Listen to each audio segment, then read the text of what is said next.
Hi, and welcome to Philanthropy Porch Ponderings. I'm Lisa Shamola, coming to you from my new front porch here in New Orleans, Louisiana. Today, we are going to talk about taking breaks, and where better to take a break than on a peaceful front porch. Before we jump in, a few quick reminders to like, subscribe, and share this channel.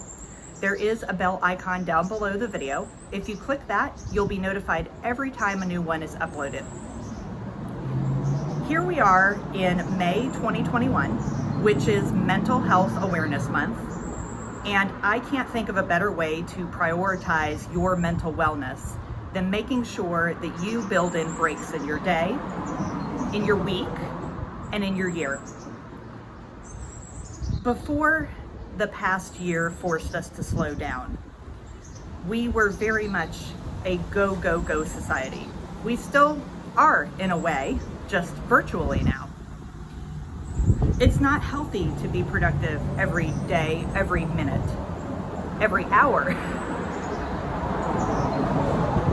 So how can you build breaks in to make sure that you are your strongest, that you are your healthiest, that you are promoting your own wellness?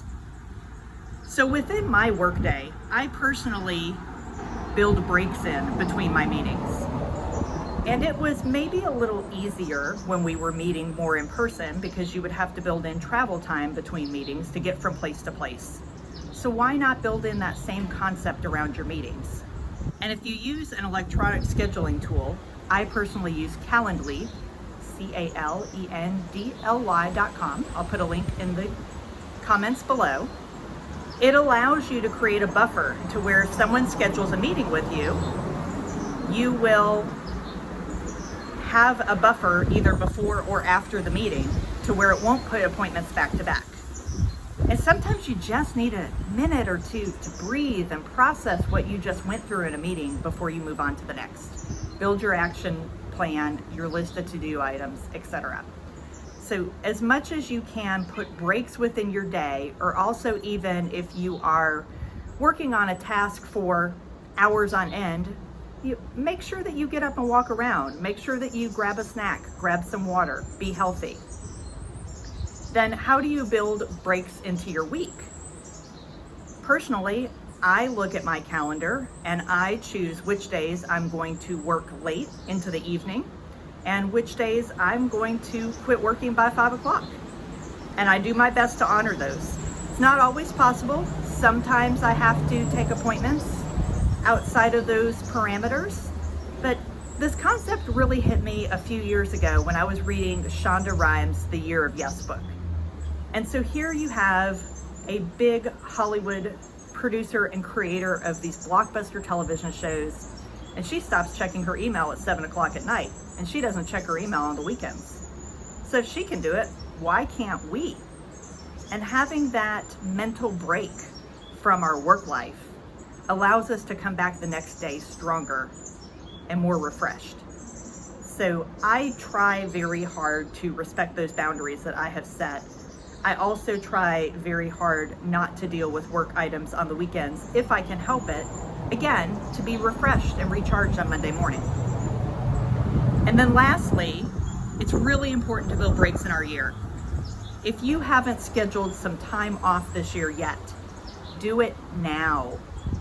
Even if you're only able to take long weekends.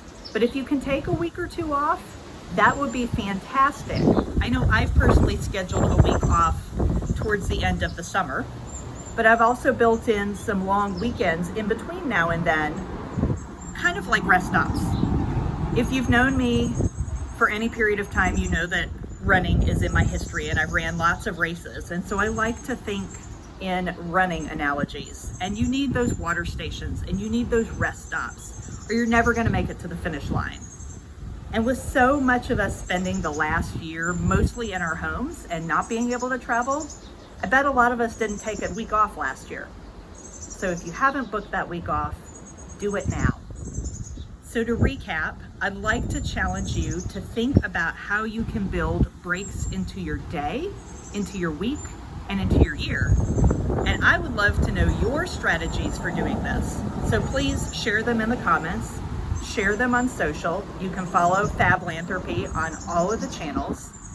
And I hope that you have a great rest of your week and stay fabulous.